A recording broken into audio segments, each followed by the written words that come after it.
بسم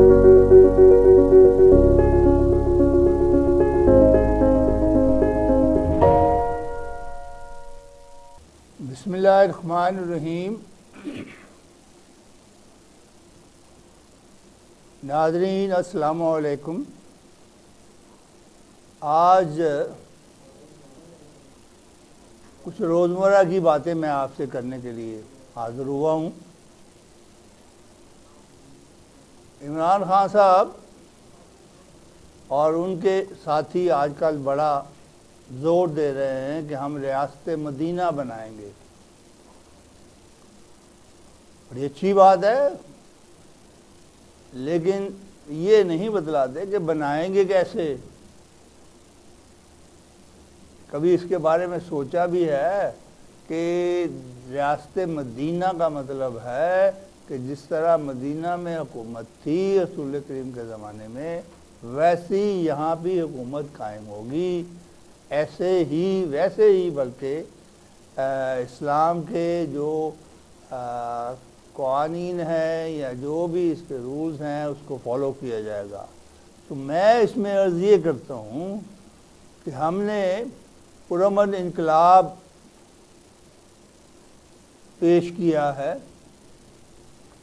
اور پرامن انقلاب کے ذریعے پاکستان کی آمدن کو 1 کھرب روپے سالانہ پہ لے جانے کا وعدہ کرتے ہیں، بلکہ دعویٰ کرتے ہیں اور کیش گارنٹی دیتے ہیں۔ یہ اتنے پیسے ہیں کہ اس سے ہر کام، ہر مسئلہ حل ہوتا جائے گا پاکستان کا۔ اور ریاست مدینہ کیسے بنے گی اس سلسلے میں اس کے لیے آپ کو کچھ عرض کرتا ہوں۔ پرامن انقلاب میں تعلیم کے نظام میں ہم نے ہر بچے کو شروع سے ہی 4 زبانیں سکھانی ہیں: عربی، اردو، انگریزی اور لوکل لینگویج۔ ہماری لوکل لینگویج پنجابی ہے، سندھی ہو گئی اپنی، دوسرے جو اپنے کچھ سرائکی بولنا چاہتا ہے پڑھانے کے وقت تو وہ بولے، سیکھنا چاہیے تاکہ یہ زبانیں اپنی جگہ ترقی کریں۔ جو حال ہم نے پنجابی زبان کا کر دیا ہے، توبہ توبہ استغفار۔ میں پنجابی ہوں، مجھے پنجابی بولنے نہیں آتی، مجھے گلابی پنجابی آتی ہے، گلابی اردو آتی ہے۔ تو اس لیے اب وقت ہے کہ ہم اپنے بچوں کو صحیح ڈائریکشن پہ لگایا۔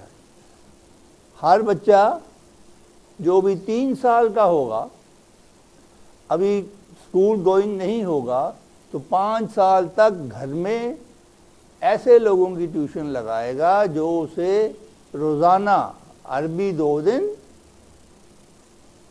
انگلش 2 دن اور اردو 1 دن اور 1 دن لوکل لینگویج، اس کے آگے فقرے بولے کرے گا۔ یہ جو پڑھانے والے ہوں گے یہ اسٹوڈنٹس ہوں گے جو کہ آ کے ٹائم پاس کریں گے اور اس کا کچھ نہ کچھ آپ ان کو پے کریں گے تاکہ وہ اپنی پڑھائی میں آسانیاں پیدا کر سکیں۔ باہر کے ملکوں میں لوگ جاتے ہیں تو خود ہی پڑھتے ہیں، خود ہی کماتے ہیں اور خود ہی ڈگریاں لے کے آ جاتے ہیں۔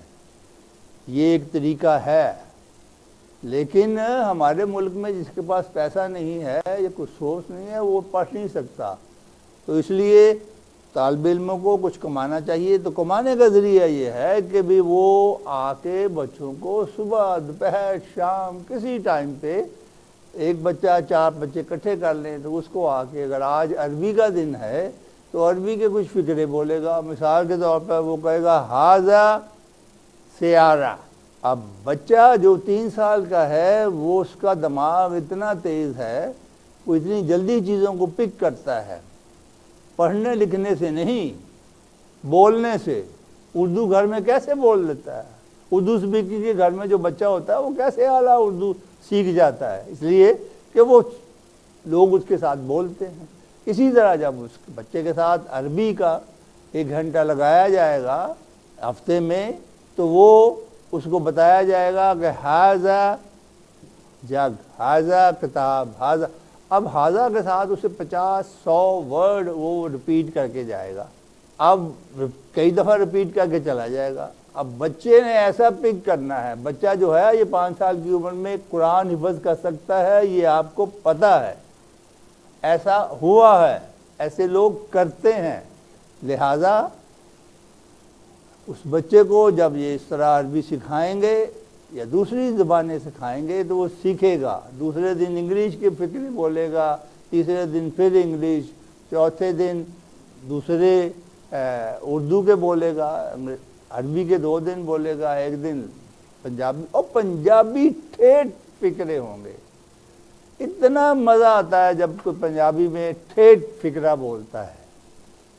آپ دیکھتے ہیں ہمارے یہ بخاری صاحب ہیں جو لائر ہیں، نعیم بخاری، یہ اچھی خاصی اردو میں تقریر کرتے کرتے پروگرام پیش کرتے کچھ لفظ پنجابی کے بول جاتے ہیں، اب وہی بیوٹی ہے ان کے، ساری مزہ آتا ہے۔ تو اس لیے پنجابی سیکھنا ہمارا، ہمیں فخر ہونا چاہیے کہ ہم نے پنجابی بھی بولتے ہیں ہمارے بچے، اور ساری 4 زبانیں جب سیکھیں گے۔ اب بات اصل کی طرف آتے ہیں کہ ریاست مدینہ جس ملک میں ہر بچے کو عربی آتی ہوگی تو وہ قرآن شریف کو کیسے پڑھے گا؟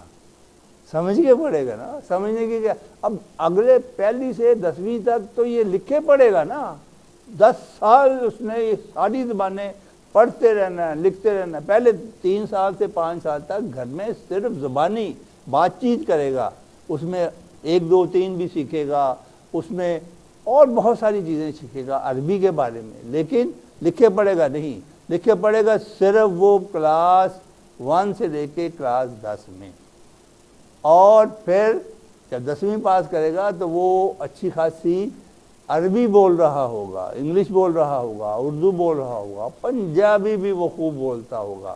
تو اس لیے پھر وہ بچہ قرآن شریف پڑھے گا تو اسے سمجھ آئے گی، جب سمجھ آئے گی تو ریاست مدینہ بنے گی۔ پھر اب ہم پڑھتے ہیں قرآن شریف لیکن ہمیں عربی آتی نہیں، کچھ سمجھ نہیں آتا، پڑھ کے اسے بند کر کے دعا مانگ کے رکھ دیتے ہیں۔ تو جو پڑھتے ہیں اور جن کو سمجھ آتی ہے ان سے پوچھیں قرآن شریف کیا ہے، اسلام، دین اسلام کیا ہے۔ تو اس لیے عربی کا سیکھنا سب سے زیادہ ضروری ہے، اور وہی پرامن انقلاب کر رہا ہے۔ دوسری بات جو پرامن انقلاب کر رہا ہے ریاست مدینہ بنانے کے لیے وہ یہ ہے کہ ہم نے سود صفر کر دیا ہے، سود صفر، ہمیشہ کے لیے۔ آپ پیسے رکھوائیں آپ کو کوئی پیسہ نہیں ملے گا، آپ قرضہ لیں بینک سے آپ کو کوئی پیسہ قرضے کا اس پہ سود نہیں دینا پڑے گا۔ اور اب آپ کہیں گے کہ وہ بینک کیسے چلیں گے؟ یہ بینک جو ہیں یہ گورنمنٹ اپنی سیلریز دے گی، انہیں فکس سیلریز ہے، ان کا کام ہی ایک رہ جانا۔ باقی جو سارے آج کل یہ اول طول بول رہے ہیں، فون آ رہے ہیں، یہ کر دیتے ہیں۔ آج مجھے فون آیا، میں گاڑی پہ آ رہا تھا کہ جناب آپ عسکری بینک میں آپ کا اکاؤنٹ ہے، آپ نے کارڈ لینا ہے اس کا، اور میں نے کہا بھائی میرے پاس تو 2 اس کے کارڈ ہیں۔ بس ایسی باتیں کرتے ہیں، لیکن چاہیے یہ کہ سود پہ غور کریں۔ جب سود صفر ہو جائے گا اور گورنمنٹ سیلریز دے گی ان کو، بینکوں کو، میرے گھر کے قریب 30 برانچیں ہیں مختلف بینکوں کی، فیس 3 ڈیفنس میں 30 برانچیں، میں پیدل سب گھوم سکتا ہوں۔ بھئی پیسہ یہ ضیاع نہیں ہے، ہمارا پیسہ بینک میں جو رکھوایا ہے اس کا ضیاع نہیں ہے، لوگ بیٹھے ہوئے مکیے مار رہے ہیں بینکوں میں۔ تو اس لیے وہ بینکوں کی اصلاح بھی ضروری ہے، اور پھر جب گورنمنٹ تنخواہ انہیں دے گی تو پھر ان کو کیا فرق پڑتا ہے کہ یہ کیوں نہ کسی کو کیوں نہ سود فری چیزیں دیں، اور سود اب پیسے رکھیں بھی سود فری۔ اب کوئی نہیں رکھنا چاہتا، گھر میں رکھنا چاہتا ہے، اور اگر وہ سمجھتا ہے وہ سیکیورڈ ہے تو 100 دفعہ رکھے، لیکن گھر میں پیسے رکھنا بھی عقل مندی نہیں۔ بینک میں پڑے رہیں، چاہے 10 سال پڑے رہیں، 100 سال پڑے رہیں، آپ ہی کے ہیں، اتنے کے اتنے رہیں گے، یہ خیال رکھیں۔ اچھا، اب جب سود ختم ہو گیا تو ہر کام میں برکت آئے گی، یہ اللہ تعالیٰ نے فرمایا، ہر کام میں برکت۔ سود نہیں ہونا چاہیے، یہ سود ہی بیماری کی جڑ ہے اسلام میں۔ تو لہذا آج کل جو کہتے ہیں جی یہ ہمارا بینک جو ہے نا یہ اسلامی بینک ہے، اسلامی سود کا نام ہی رکھ دیا انہوں نے اسلامی بینک۔ کمال ہے بھائی، کمال ہے بھائی، بات کرو میری جو میں کہہ رہا ہوں، سود کوئی نہیں لیں گے نہ سود دیں گے، تو پھر تو بات بنتی ہے اسلامی ہے، سب چیزیں کور ہو جائیں گی، ہر ایک اعتراضات کور ہو جائیں گے، اور ملک دن رات ترقی کرے گا اللہ کی رحمت سے۔ اسے اس طرح ریاست مدینہ۔ اب آپ آگے ایک اور اس میں ہے کہ یہ جو رشوت ہے، ملاوٹ ہے، 2 نمبر اشیاء ہیں، پیری مریدی ہے، یہ پھوکا پھاکی ہے، یہ جو یہ سب چیزیں جڑ سے ختم ہو جائیں گی۔ اس سے دین اسلام کا ملک میں بول بالا ہوگا۔ اب بنیادی حقوق ہر شخص کو حاصل ہوں گے۔ ہمارا پرامن انقلاب کا جو اصول ہے کہ بنیادی حقوق ہر آدمی کو حاصل ہوں گے، تو پھر حقوق العباد پر سختی سے عمل کیا جائے گا۔ تو یہاں جنت بنے گی کہ نہیں جنے گی پاکستان میں؟ تو حقوق العباد کو پورا جب ہوں گے تو ریاست مدینہ بنے گی۔ یہ اس کا فائدہ ہے پرامن انقلاب کا۔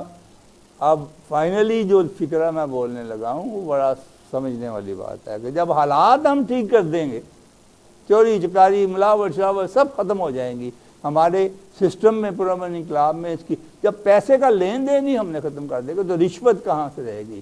جب ہم نے ہیلتھ انشورنس کر دی، ہر ایک کی انشور کر دی، تو یہ دوائیں 2 نمبر کہاں سے آئیں گی؟ جب ہم نے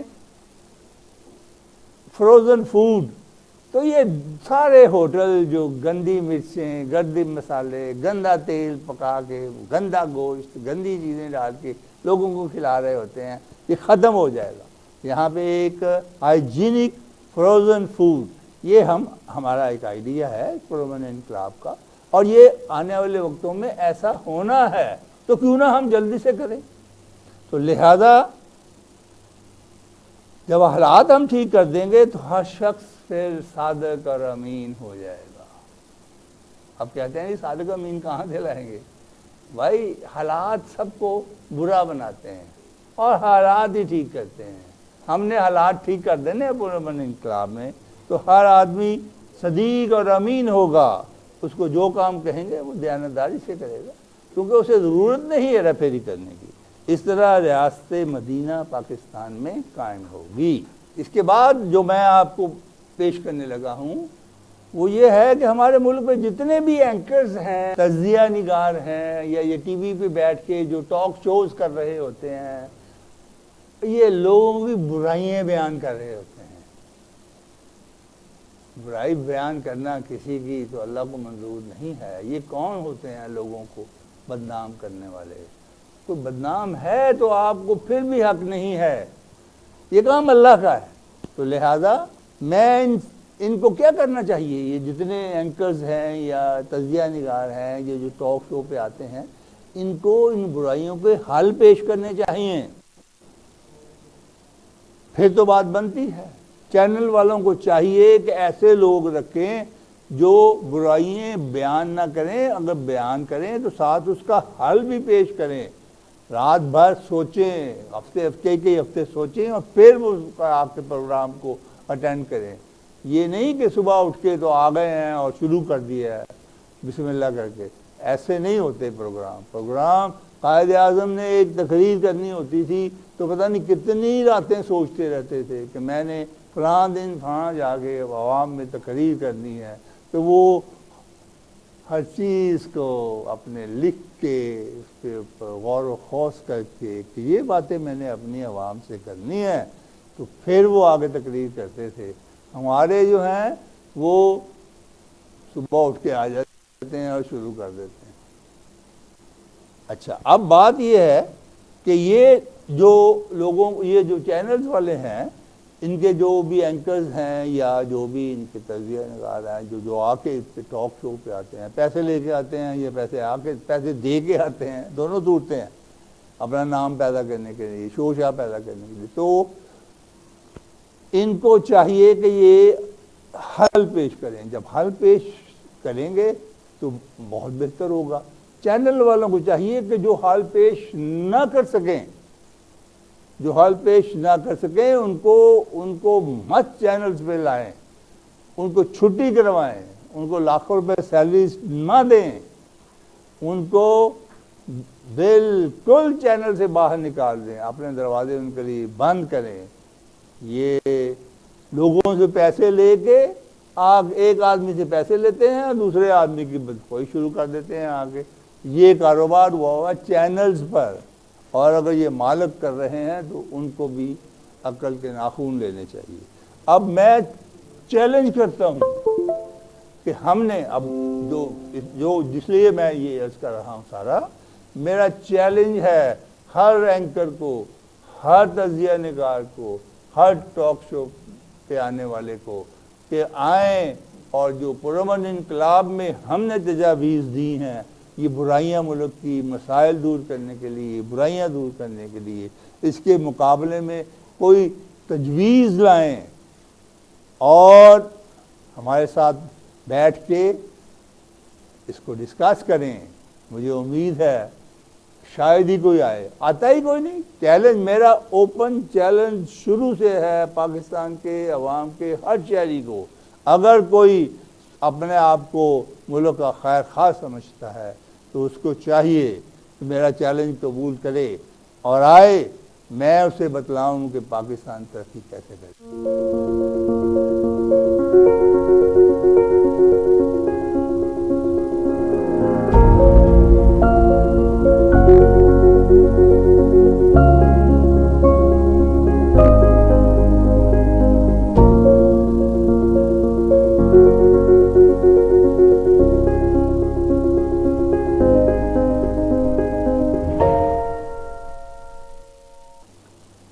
میں آپ کی خدمت میں پہلے یہ عرض کرنا چاہتا ہوں کہ آزادی کیا ہوتی ہے۔ آزادی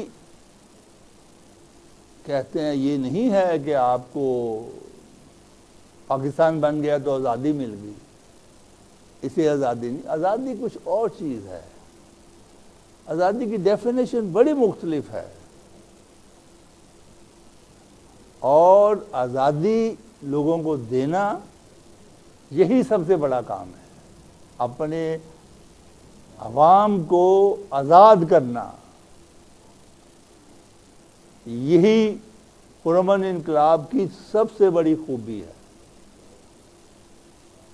اب کس طرح میں ایسے عرض کرتا ہوں، آپ کو پتہ ہوگا کہ 9/11 سے پہلے امریکہ میں یہ قانون تھا کہ کوئی آدمی کسی کو سڑک پہ جاتے ہوئے کھڑا کر کے یہ نہیں پوچھ سکتا کہ بھئی تم کون ہو، کہاں سے آئے ہو، کہاں رہتے ہو، تمہارا کیا نام ہے، چاہے وہ کسی ملک کا ہو۔ کوئی یہ نہیں کہا کہ لاؤ دکھاؤ اپنا پاسپورٹ، ویزا لگوا کے آئے ہو کہ نہیں آئے ہو، نہ، یہ آزادی تھی امریکہ میں 9/11 سے پہلے۔ پھر 9/11 ہو گیا۔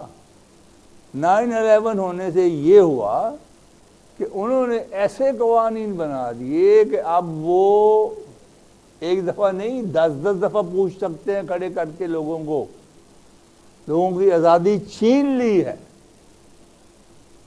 اس لیے پرامن انقلاب جو ہے وہ یہی آزادی آپ کو دے گا کہ آپ کے پاس 10 گاڑیاں ہیں، آپ کے پاس 10 کوٹھیاں ہیں آپ کے نام پہ، آپ کے پاس کروڑوں روپیہ ہے، آپ کو کوئی نہیں پوچھے گا کہ بھائی یہ کہاں سے لائے ہو، ٹیکس دیا نہیں، ہم نے تو ٹیکس ہی ختم کر دینے ہیں، تو کون سے ٹیکس دینا، ہر چیز ہی ہو گئی ہے ٹیکس فری، ٹیکس ہی نہیں ہے تو وہ بلیک منی تو رہی نا۔ اب صرف ہر آدمی نے پرچیز ٹیکس دینا ہے اور اس کی رسید لینی ہے، بس اور قیمتیں آدھی ہو جائیں گی، تو اس لیے پرچیز ٹیکس دینا برا بھی نہیں لگے گا، بہت خوش ہو کے انسان دیں گے۔ تو یہ آزادی پرامن انقلاب دے گا کہ آپ کے پاس جو ہے آپ کا اپنا، آپ کو مبارک اور سود فری چیزیں ملیں گی آپ کو، اور آگے سے کاروبار کریں جتنے مرضی ملک سے باہر پیسہ لے جائیں گے تو وہ آپ کے خرچے میں آ جائے گا، تو 20% دے کے تو جتنا مرضی ڈالر باہر لے جاؤ۔ جو کوئی امپورٹ کرے گا چیزیں اپنی فیکٹری کے لیے، اس کے اوپر کچھ نہیں ہے، ٹیکس صرف پرچیز ٹیکس ہے جو میں خرچ کروں گا روزانہ کی ضروریات پوری کرنے کے لیے۔ وہ یہی ہے نا، جو میں سبزی لاؤں گا، جو میں بچوں کی فیسیں دوں گا، جو میں پیٹرول گاڑی میں ڈالوں گا، جو میں گاڑی خریدوں گا، جو میں گھر خریدوں گا، جو میں شادی کے لیے بچوں کے اوپر خرچ کروں گا، جو میں شادی ہال بک کرواؤں گا اور اسے پیسے دوں گا، وہ بھی مجھے رسید دے گا جس میں ٹوکن 20% کٹا ہوا ہوگا۔ تو اس طرح ملک کی آمدن جو ہے، آپ رسید اگر لیں گے تو ملک کی آمدن 100%، 100 کروڑ روپے سے زیادہ سالانہ ہو جائے گی۔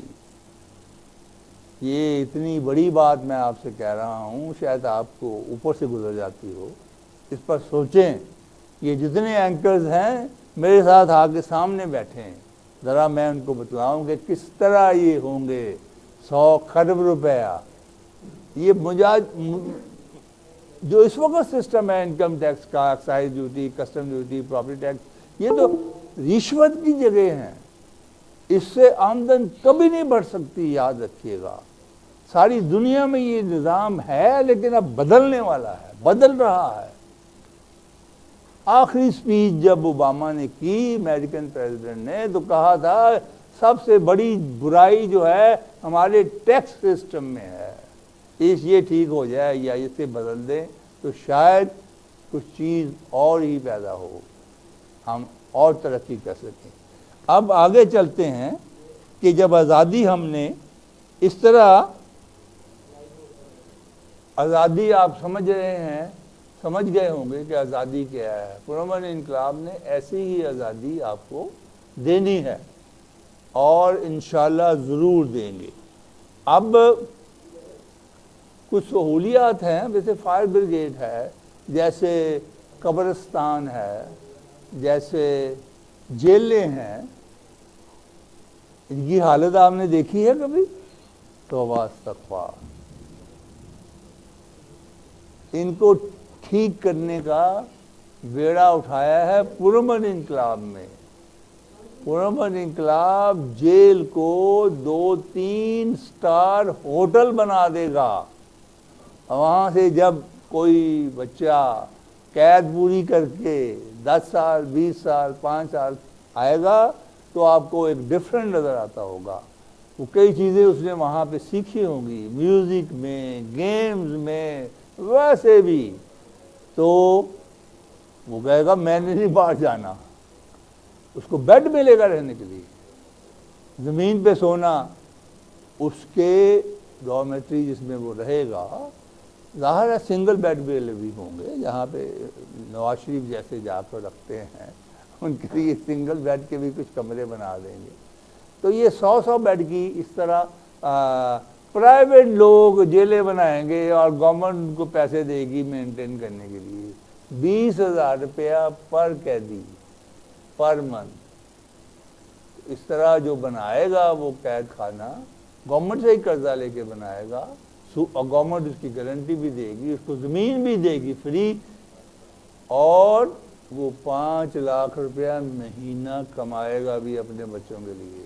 جس نے پیسہ نہیں لگایا اس کو 5 لاکھ کی ایک دم آمدن شروع ہو جائے تو کیا وہ اس جیل کو صحیح طریقے سے مینٹین کرے گا یا نہیں کرے گا، یا صحیح طرح اسے چلائے گا؟ کہ وہاں پہ ایسے نہیں ہوگا کہ قیدی آیا ہے تو رات کو گھر چلے گیا سونے کے لیے، یا قیدی بیٹھا ہوا ہے تو اندر بیٹھے شراب پی رہے ہیں، اور بعد میں پتہ چلتا ہے کہ یہ شراب نہیں تھی، یہ شہد تھا۔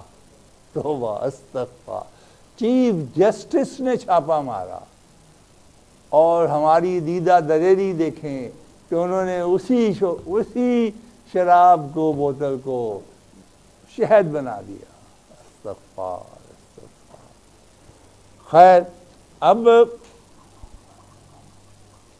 میں سہولیات کا ذکر کر رہا تھا، تو اس میں نے جیلوں کا، پھر قبرستان جو ہیں جہاں پہ آپ کی پتہ ہے، آپ کو آپ کی مرنے کے بعد کس سے ملاقات ہونی ہے؟ نبی کریم سے ملاقات ہونی ہے. یہ ہمارا ایمان ہے. وہاں ہم نے کہنا ہے کہ ہاں ہم مسلمان ہیں اور ہم نبی کریم کو پہچانتے ہیں، تو کچھ کریں گے تو وہاں پہ ہوگا نا. اب اگر وہاں پہ قبرستان میں یہ حالت ہے کہ چستی بیٹھے ہوئے ہیں لوگ، آپ کے یہ جو ہڈیاں ہیں وہ نکال کے بیچ رہے ہیں، کفن نکال کے بیچ رہے ہیں، قبر پہ قبر بنائے چلے جا رہے ہیں، تو اس طرح تو یہ قبرستان کا جو ہے نا ماحول خراب ہوتا ہے. اس کو گورنمنٹ زمین دے کے، چار دیواری کر کے اور کسی کو دے دے گی، لو میاں اب اس قبرستان کو تم چلاؤ، اور جس طرح اور ہر قبر جہاں پہ لوگ جو آئیں ان کو دفن کرو، وہ آپ کو پے کریں گے. اس کا بھی کاروبار بن جائے گا. گورنمنٹ کو تو زمین اپنی ہے، انہوں نے چار دیواری بنا کے دے دی ہے، اور پھر اس پہ وہاں پہ وہ گرینری اگائے گا تاکہ گھاس ہی گھاس ہو. درخت نہیں، میں کہتا قبرستان میں درخت نہیں ہونے چاہیے، وہ سارے پتے جو ہیں وہ گن ڈال دیتے ہیں. گرین گھاس ہونا چاہیے. تو ڈی ایچ اے والوں نے بڑے اچھے قبرستان مینٹین کیے ہیں، بنائے ہوئے ہیں. پھر وہ پیسے، آپ پیسے دو تو اس قبر کو پکا بھی کر دیتے ہیں، اور اتنی سسٹمیٹیکلی بنائی ہوئی ہیں قبریں تو دل خوش ہوتا ہے. تو اس لیے میاں میر کا قبرستان ہے، میرا خیال جب سے ہم دیکھ رہے ہیں جتنے 100 مردے بھی آ جائیں تو 100 کے 100 دفن ہو جاتے ہیں. وہ بھی کہاں سے زمین آ رہی ہے؟ یہ پرانی کو ختم کر رہے ہیں، نئی کو وہاں پہ لوگوں کو دفنا رہے ہیں. تو استغفار. تو قبرستان کو ٹھیک کرنا بہت ضروری ہے. پھر میں نے پہلے عرض کیا کہ ہمیں کھیلوں کو ٹھیک کرنا چاہیے. تو یہ پرامن انقلاب اس میں آپ کی رہنمائی فرمائے گا. اب میں فائر بریگیڈ ہے، آگ لگ جاتی ہے، 20 منزلیں بن رہی ہیں، 20 منزل تک تو پانی پہنچانے والا کوئی فائر بریگیڈ دنیا میں نہیں ہے. ہمارے پاس کہاں سے ہونا ہے؟ 9/11 پہ لگی تھی نا وہ آگ ہی لگی تھی، بلکہ وہ ٹکرائے تھے جب کیا نام ہے جہاز اس پہ، اور پھر وہ تھوڑی دیر بعد وہ گر گئے. تو وہ 100 منزلہ تھے، 100 منزلہ پہ آگ جو آئے نا وہ والے آگ بجھانے والے، تو وہ آ کے نا چڑھنا شروع کر دیا، سیڑھیں، اور وہ چڑھ ہی رہے تھے کہ وہ دھڑم نیچے. اور اس سے کیا ہوا؟ وہ آگ بجھانے والے سب پس گئے، سب مر گئے. اور جو وہاں تھے اندر انہوں نے تو مرنا ہی تھا. جو کرنے والے تھے وہ پہلے ہی نکل گئے ہوئے تھے. انہوں نے کیا ایسا سوفسٹیکیٹڈ ٹیکنیکل چیز صرف ٹیکنیکل لوگ ہی کر سکتے ہیں. خیر اس بحث پہ ہم نہیں جاتے. تو فائر بریگیڈ پاکستان کے ہر حصے میں یہ ایک علیحدہ ڈپارٹمنٹ ہونا چاہیے. ہر قسم، ہر جگہ پہ فائر بریگیڈ بنا ہوا ہو، اور وہ ریڈی ہوں، اور ان کے پاس پانی وافر ہو، اور وہ اس کے پاس میکسیمم ہائٹ تک پانی پہنچانے کی سخت بھی ہو، تاکہ یہ نہ ہو کہ جی اب پشاور سے آ رہی ہیں جی گاڑیاں جو عذاب کو بجھائیں گی، یہاں بھی ختم ہو گئی ہیں ساری. قریب ترین گاڑیاں فوراً پہنچنی چاہیے جن کے پاس فلی جو اکوپڈ ہوں. تو یہ چیزیں ٹھیک کرنے والی ہیں. یہ پرامن انقلاب اسی کا آپ کو درس دیتا ہے کہ یہ اس طرح ٹھیک ہوں گی. اس کے بعد جو چیز میں آپ کو پیش کرنا چاہتا ہوں، آج ایک خبر تھی، کل تھی شاید، اخبار میں، کہ لاہور میں 12 دہشت گرد شامل ہو گئے ہیں، داخل ہو گئے ہیں۔ اب یہ خبر آئی ایس والوں نے یا انٹیلیجنس والوں نے دے دی۔ اب گورنمنٹ جو ہے وہ صرف یہی کام کر رہی ہے کہ سب کو بتاؤ جی کہ وہاں سے بچو، جلال سنز کی بیکری پہ مت جانا، وہاں نہیں جانا، وہاں نہیں جانا۔ او بھائی، ان کو یہ ایک لاہور شہر ہے، لاہور شہر میں داخل ہوئے ہیں نا، کرو سیل اسے، کوئی سسٹم بناؤ، پھر ہر آدمی کو ایسا کارڈ ایشو کرو جو کہ اس کے پاس ہمیشہ ہو، ان کو چیک کرو۔ آپ کو شام تک پتہ چل جائے گا کہ اس لاہور کی 1.5 کروڑ آبادی میں کتنے لوگ جینوئن ہیں۔ باہر سے آئے ہوئے بھی جو ہیں ان کے پاس بھی کارڈ ہوں گے، ظاہر ہے ان کے پاس کارڈ نہیں ہوں گے جو کہ دہشت گرد ہیں۔ کوئی سسٹم، میں نے ویسے یہ عرض کیا ہے، ایسے ہونا چاہیے، کوئی نہ کوئی سسٹم بننا چاہیے۔ آپ جانتے ہیں کہ اب کہتے ہیں جی وہ گاڑی گئی اور آگے وہ انہوں نے بم رکھ دیا تو لہذا وہ بم سے ریلوے لائن ٹوٹ گئی اور گاڑی بھی اتر گئی نیچے اور اتنے لوگ مر گئے، اتنے نقصان ہوا۔ تو بھائی آپ اپنی ریلوے لائن کو سکوئر نہیں کر سکتے کہ کوئی سے ہاتھ تک نہ لگائے؟ کیا یہ آسمان پہ بچھی ہوئی ہے ریلوے لائن؟ آپ کے سامنے بچھی ہوئی ہے، تھوڑی سی تو لینک ہے۔ سوچیں، بچوں کو یہ سبجیکٹس دیں، اس پہ ریسرچ کریں، آپ کو سستا ترین حل نکال دیں گے کہ اس طرح یہ آپ کی ریلوے لائن کو کوئی چھوئے گا تو اس طرح انفارمیشن فوراً ملے گی اور آدمی پکڑے جائیں گے جو کریں گے۔ لہذا خبر کے بارے میں کہنے کا مقصد تھا کہ ہمیں گورنمنٹ کو چاہیے کہ ایسی چیز، ایسا سسٹم کریٹ کریں کہ پتہ کیا جائے اگر داخل ہو گئے ہیں تو کون ہے بھی وہ 15، کون 12 لوگ ہیں، کو ڈھونڈ۔ ایسا شکلوں سے نہیں پتہ چلیں گے، یا صرف لوگ باہر میں یہ ناکے لگائے ہوئے اس سے نہیں پتہ چلیں گے۔ اور بھئی ایک آدمی کو چیک کرو، اگر کچھ ایسی ایمرجنسی، ایک دفعہ آپ سسٹم بنا لو نا تو پھر دیکھو کون آتا ہے یہاں پہ دہشت گرد، پکڑا جائے اسی دن شام کو اسے پھانسی دو، اس کو جا میاں جہاں سے آیا۔ یہ زیادہ افغانستان سے آتے ہیں اور انڈیا میں جو آتا ہے، امریکہ اور اسرائیل بنا، یہ وہاں پہ گٹھ جوڑ کر کے بیٹھے ہوئے ہیں اور پھر کہتے ہیں جی پاکستان جو ہے یہ دہشت گرد ہے، دہشت گرد یہ خود ہے۔ یہ باتیں کچھ اچھی اچھی جو تھی پرامن انقلاب کی میں نے آپ کو پیش کی۔ خدا حافظ۔